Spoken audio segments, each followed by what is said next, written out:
couple of days ago, we looked at an interview or two about Icebrood. The devs have obviously announced the saga, but in interviews, they've been very tight-lipped on real, tangible details. They've been very light on the ground. We have had some nice quotes that, for example, they will potentially still do expansions if that's what they desire later down the road, but nothing that major. Well, today, I've got another interview I've been linked that supposedly is really detailed, goes into a lot of stuff. This just came out a few hours ago. I really want to run through with you guys. I've had a brief skim. It has actual thoughts of theirs on where they want to go with PvP and like sincere thoughts on strike missions and so on. So this hopefully will be good, and maybe we can take more heart that there's fun and exciting stuff comes up. I don't know whether they'll be talking about elite specializations in this interview, which is one of the main things on my mind right now, so should be pretty fun. In addition to this, yeah, they don't have a trailer coming out until release day, so we don't have too much to cover, but they are being pretty regular with the Twitter teasers. So by the end of this video, we will do a little Twitter teaser as well, where they have more footage of what seems to be the Destruction Derby, but all in good time, I suppose. So the website offering the information is PC Games N, who I think had another piece earlier. And here's their amazing headline: The future of Guild Wars 2. This is a statement. We're not done. The devs really seem to have their finger to the pulse right now and know what it is the community are looking for. We want to feel like it's a game that has a future. You're doing this thing with expansions, so now convince us that the saga is awesome and that stuff doesn't matter, okay? And it really seems that Mike Z, current game director, is doing that very well. He's laid out his vision. So let's see what the questions are and what exactly they go for. So they open with a bit of a softball question here about how Guild Wars 2 feels like it's one of the only survivors of an era of MMO that are like eking out of existence now, and how they define their continued success. And Z's answer, you guys can pause the video if you'd like to see, but to sum it up, he basically says the community is the answer. The community is what's so cool about Guild Wars 2. I don't really know how I feel about questions and answers like this. They don't seem to really mean much. He does suggest that his perspective, at least, at the studio, is that they're not interested in making games. They're interested in making communities, and MMOs are just the best way to make communities. I don't know whether I even really sit well with that priority. I want to feel like the devs that I'm following care about great games. They're video game fans. They're not just community fans. What does that mean to be a community fan? To just want to build communities? You should have a passion for games and gaming, and that will lead you to make awesome stuff. So they give him a softball that I'm a little bit iffy on in the first place, but hey, it's pretty minor. But then so he goes on and he talks a little bit about raids, skipping down a bit here, and he talks a little bit about strike missions, and it seems that as infrequent as updates for the raiding scene are, and as infrequent as updates as the PvP scene are, it is, at least in the game director's estimation, important for them to feed players into those, and that's something Icebrood's going to do.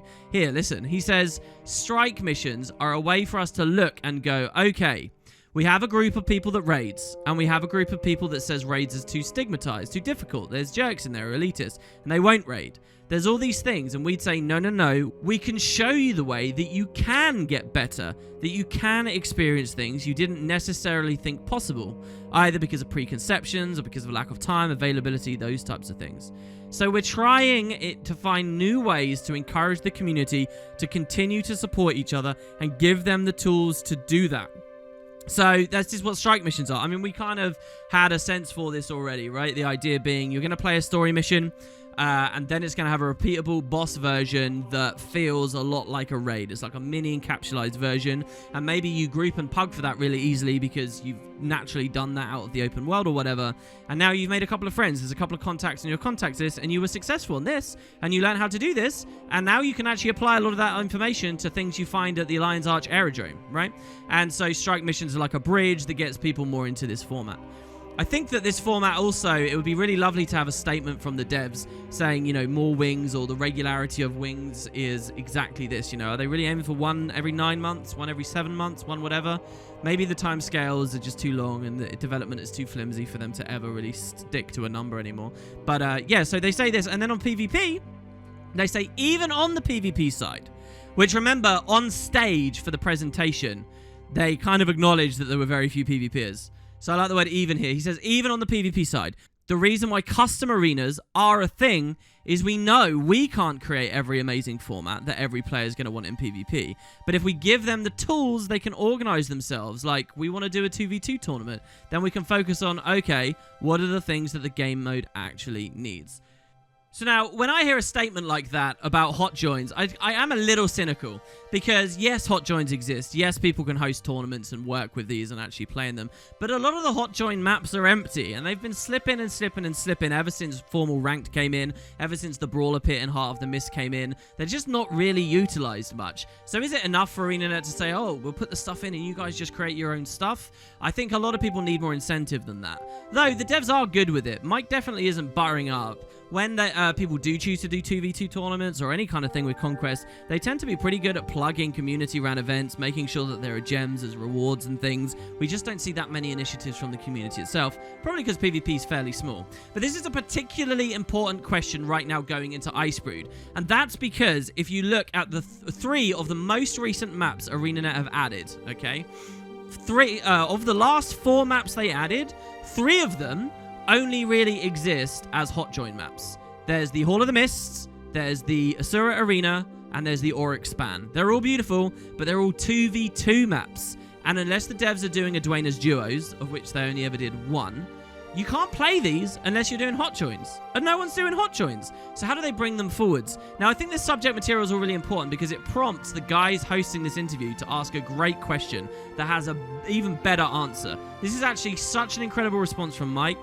I kind of want to applaud. Listen to this, guys. They actually nailed down exactly what they think on a topic that's been kind of up in the air ever since Stronghold came in with Heart of Thorns.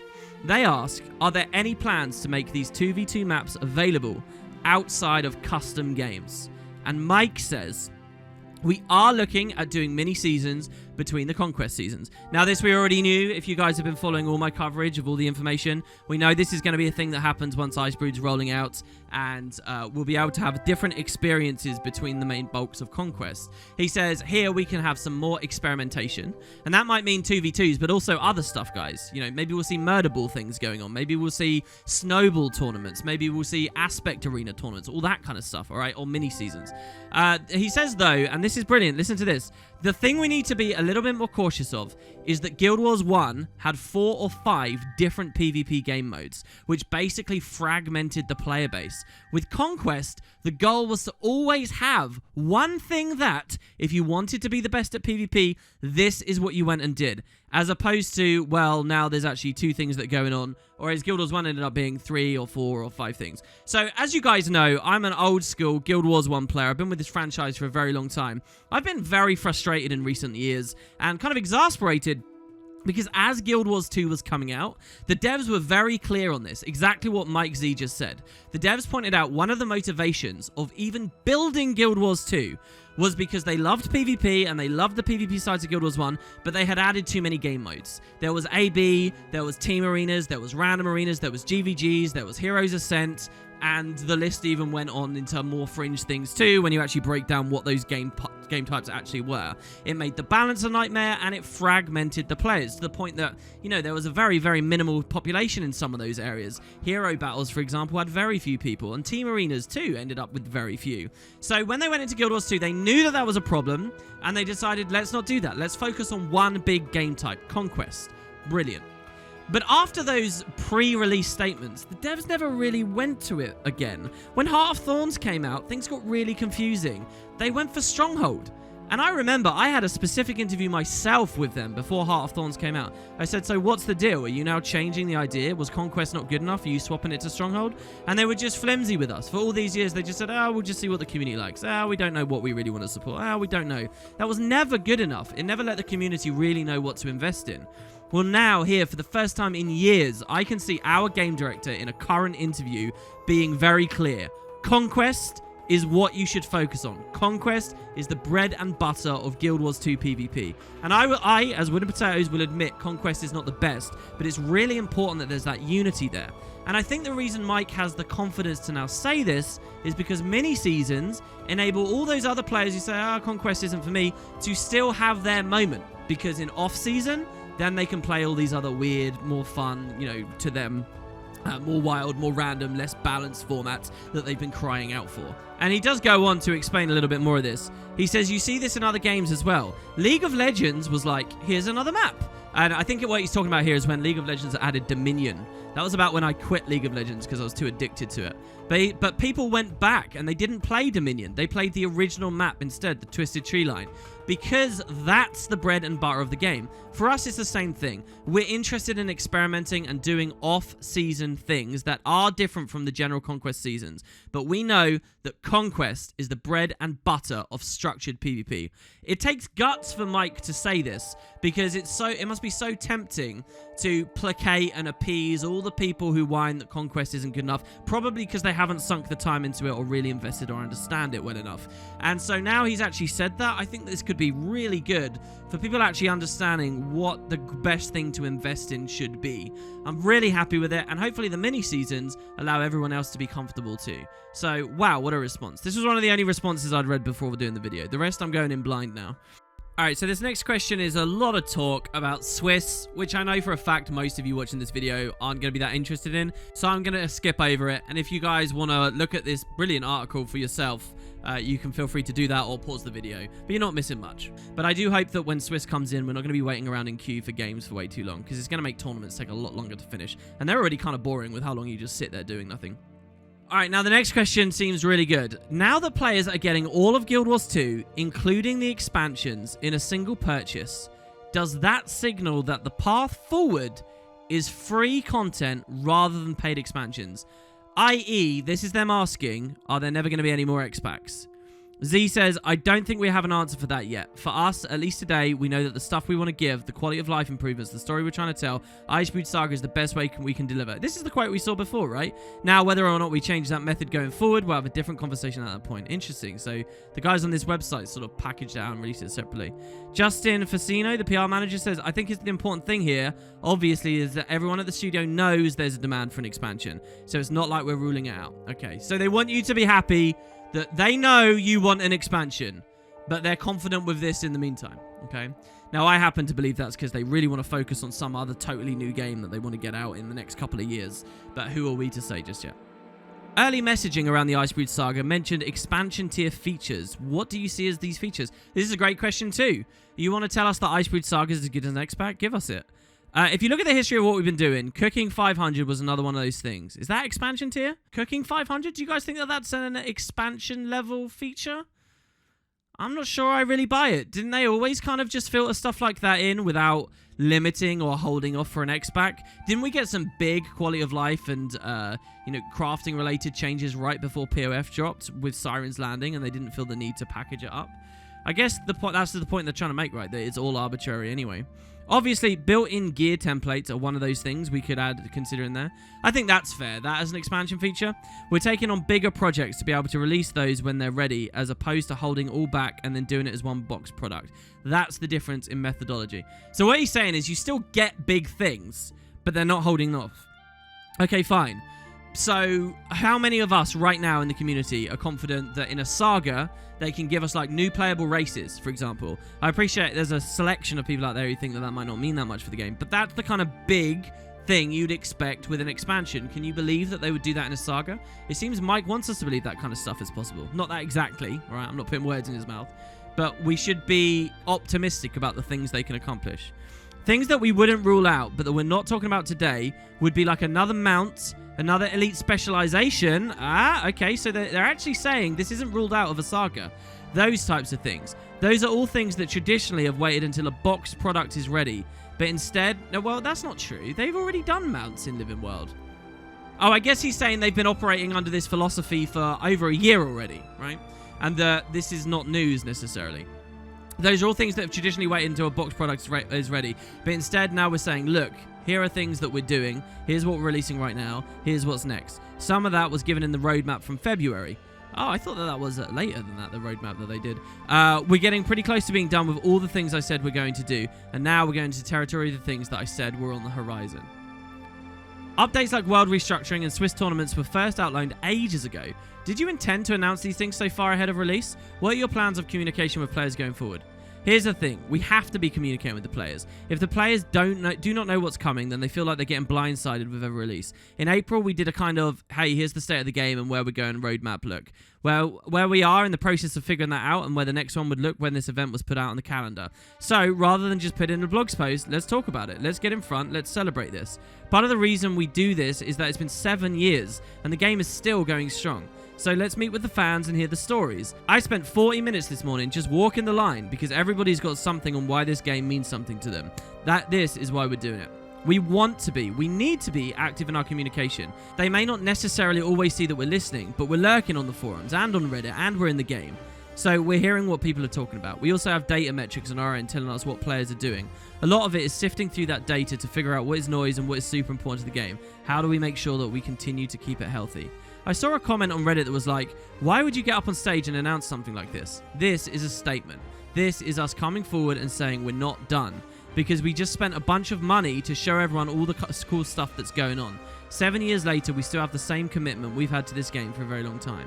So we're going to continue to give updates. We're going to continue to be iterative in our design processes and how we can release things faster and more efficiently. But we're also going to find ways to be better about communicating our intention. We've tried a couple of different things. Generally, I think the balance patch notes come out a little bit earlier than the actual day, so there's more chance for people to talk about and speculate and start theory crafting. We're going to continue doing this kind of stuff. How can we be more in front of the fans? Because again, we're doing this game for them. It's really interesting hearing him talk about what the presentation meant to him, right? And it sounds like, they want open communication, and they think they're doing very open communication, but it's still actually a lot more closed than they think they're doing, They think they're giving enough to give people like that peace of mind and assurance, but it's not quite... The door is not as open as I think they think it is.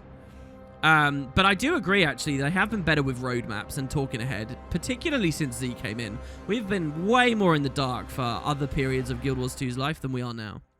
It's just this is also coming coupled with this interesting no expansion thing that has got people kind of miffed. You've mentioned now that there are 4 content teams working on updates. How does that affect the structure of releases going forward? This is a great question too. RCT was always doing small projects that would lead into one-off storylines or smaller initiatives. They were scrappy as hell and they came up with some amazing things like the roller beetle racing and those types of things. I wonder if they did Shadowstone. But now they actually have some tools that allow them to do things on close to the same scale as other teams. When we do a Living World release, that's our bread and butter. We know that. I think that has to be true, right? Because there's only ever been 2 expansions ever for Guild Wars 2, alright? There's only ever been 2. And yet when I press H and I look at my story journal, I have so many things that have released over the years. Just so many. Even all the Scarlet's War, this is like 19 boxes on here. The bread and butter definitely is Living World. Even if there's a spike, and even if expansions are what a lot of people play for, this is the bread and butter. The question is it good enough bread and butter when you don't have a dessert on the horizon? Is that a good enough analogy? Anyway, they say, but we're also going to do some things that have more cohesion to the overall arc than we're trying to tell. Things will be better branded, for lack of a better term, but allow us to do things more creatively than we've been able to do before, because it's not a small team that's doing this. We actually have some resources that we have dedicated. It sounds like the resources did bump up after the layoffs, right? It does, just not to the level of creating Path of Fire while releasing Season 3, for example. I don't think we're quite in that place. Does that affect the broader structure of releases too? You've alluded to smaller episodes between major releases. We want to build a predictable way to let players know when content's coming out. Since earlier this year, we have a much better understanding of what we can deliver and how often. That's what we're really pushing right now. Towards the end of Season 4, there were a bunch of things that took us a bit longer to do on some of the episodes. 1, they were pretty freaking massive, especially Dragonfall. And 2, there were a bunch of structural things that we had to take time to go do. Guild Wars 2 is a massive game. Something like 7 million plus lines of code, Jesus, are all compiling and releasing every 2 weeks. It's a massive game to update, and we need to make sure that we're able to provide our fans with the quality experience they expect. Having 4 teams gives just a little more flexibility, so we can do things that structurally or thematically are part of what's going on, but don't necessarily need to be the golden path. This is like waffle. There's no actual information here on what that 4th team affords them, is there really? You can expect something between episodes. Well, this is something tangible. You can expect something between episodes. Filler episodes is the wrong way to think of it, because it's not necessarily a side story, but it could be something more interesting, or could have systemic changes to the game at large. Yeah, what I really think this is going to be like, guys, is this whole section of the achievements, the side story bit, all these little things. I think we're going to see a lot more stuff like the side stories that are bigger in scale and more deeply integrated between the big patches. I think that's what Icebrood will be like, and I think that it will include not just content stuff, but feature stuff too, okay? That's what I think. So, and I don't know how big those features can be. I don't know whether a new race, I don't know whether new elite specializations, I don't know whether fishing, you know, I don't know how broad they can go with it, but I think that is what they're saying. Do each of these 4 teams have different focuses? Yeah, at the moment, there's the 3 teams that we've always had, I guess, doing Prologue Episode 1 and 2. Then there's a 4th team working on something we haven't talked about. So this is a team that was similar to able to do roller beetle racing and now has more resources and will likely be more integrated into the story they're doing. So what is Team 4 currently on? I think this is a big takeaway from the interview and a big thing to wonder up the upcoming weeks. What is Team 4 on? Here we get a nice screenshot of the Guild Wars 2 map that we'll be going to. Here they talk about strike missions. You've described strike missions as this bridge to bring normal players into high-level content. Do you think they will offer something to players who are already into high-level gameplay? The first ones being released are more of a bridge, but the opportunity is there. One of the questions we asked was, are there going to be difficulty tiers in the things that we're looking towards? Because either through achievements or other ways, we can't forget about the raid players. Also, they won't let us forget that they exist, but they are a hardcore group that are really passionate. They want challenge. They want things they haven't seen before. This is an opportunity for us to find ways to service one tier and potentially service the hardcore audience that is already there. Okay, potentially. It doesn't sound like it's going to be that major for people already deep in there. Strike missions bring a form of repeatable story content. Will we see any story content resurface in other ways as well? Absolutely. Season 4 was expensive, and a lot of those things you only saw once, like flying on the back of a... Look at Mike go! He's absolutely right. This is exactly one of the big criticisms, you know?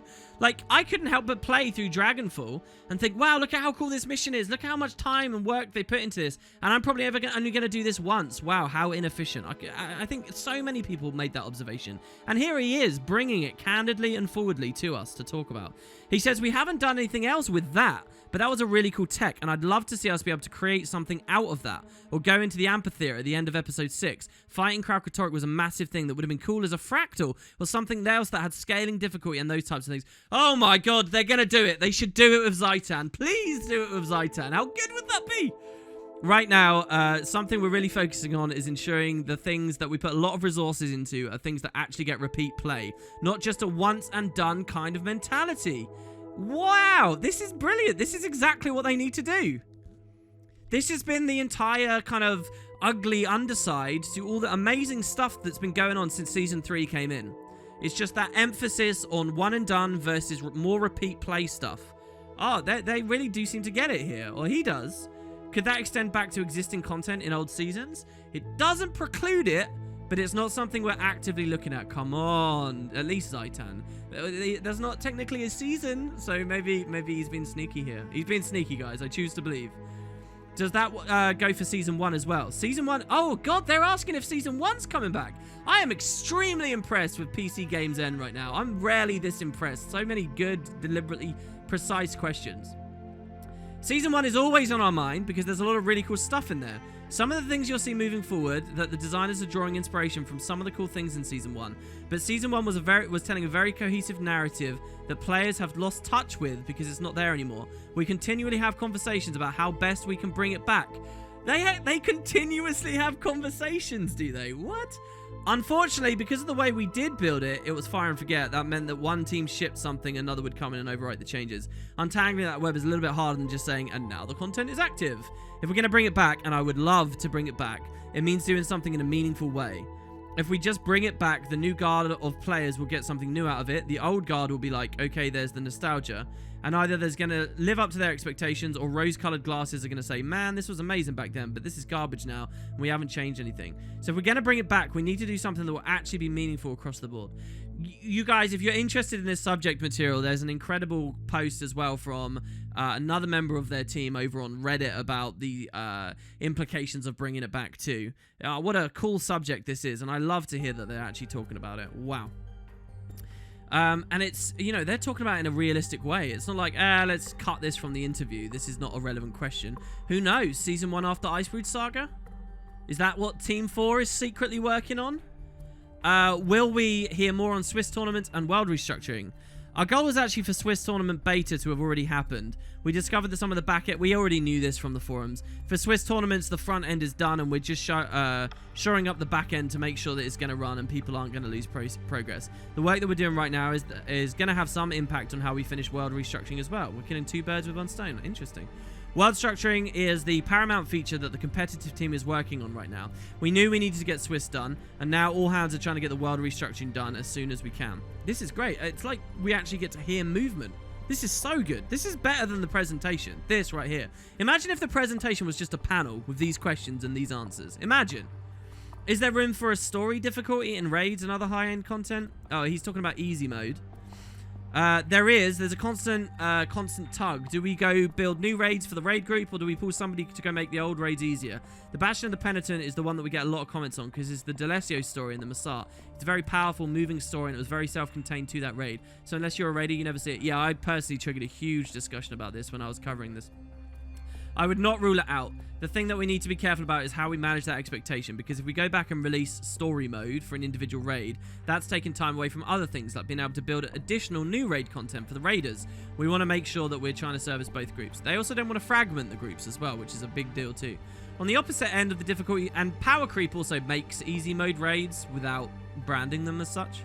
So the interviewers ask now, on the opposite end of the spectrum, some players are complaining Season 4's regular story was too easy. How do you balance that? And Mike says, we generally try and make the story content be approachable to the average player, because that's why people are here and what they're playing. Moving forward, we're going to try and give players who are looking for that meaningful challenge a way to have that with the Icebrood Saga. So is this just with strike missions, do you guys think? I mean, let's be clear on the topic we're dealing with right now.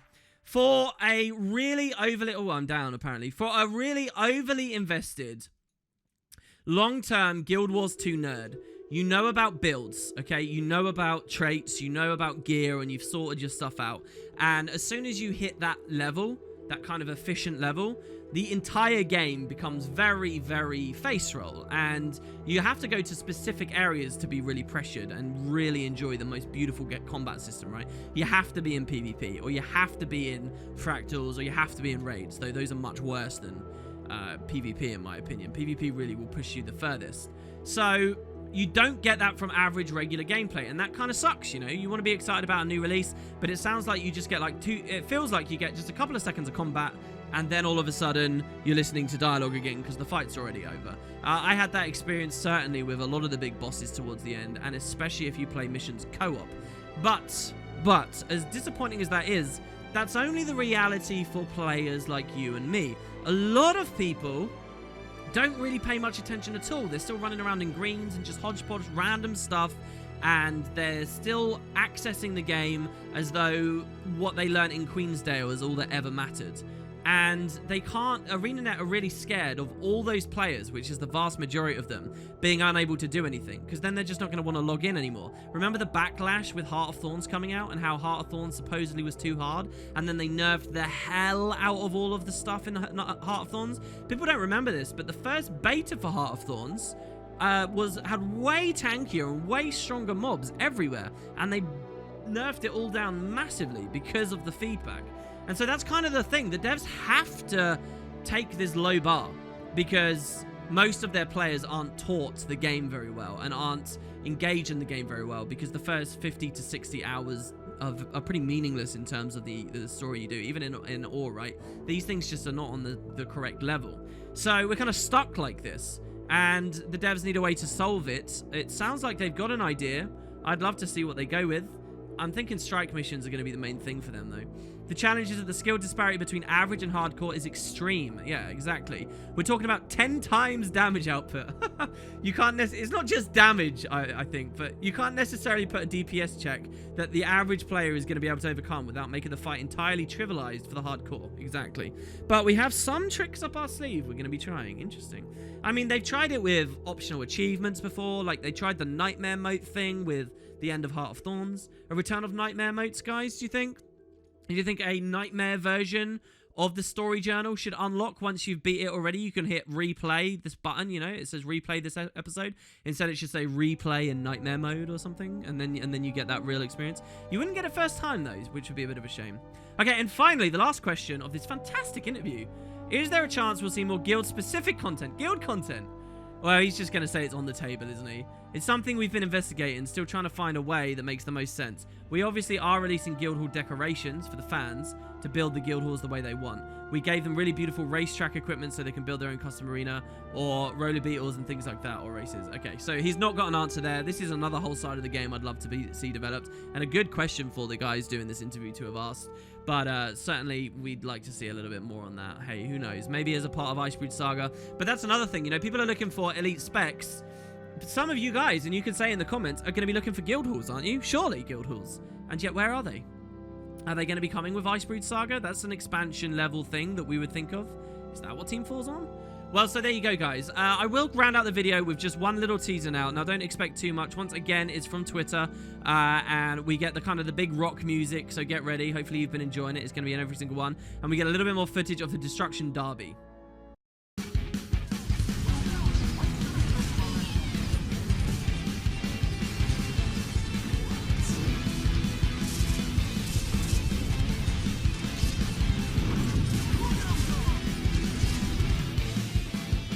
So there you go. I'm not sure that there's too much for me to specifically pick at here. I did hear someone told me that some of the female char, either in this teaser or the one from my video a couple of days ago, you guys are welcome to check out, are in Flame Legion stuff, like Flame Legion armor. So we know that the Flame Legion do have women in it, but usually they're like subservient roles, like being cooks and things. The Flame Legion wouldn't let them fight, wouldn't let them express any kind of real autonomy or strength. And so it's interesting to see that they might have decided to do that now. How that ties into our Frost Legion theories, hey, who knows? But yeah, more of the Demolition Derby. And I guess we will see what exactly the devs have for a couple more teasers as we get closer to Tuesday. Only about 5 days left now. So there you have it, guys. That is you once again caught up on Icebrood. I'm feeling a bit better after this interview, but I'd love to know what you think. Thanks very much for watching. Keep an eye out for those other videos. And I did a tour, if you missed it, just today, on the region of the Blood Legion homelands in Guild Wars 1. You might want to check that out if you've still got time to burn for tonight. Until the next time, though, guys, take it easy and have fun.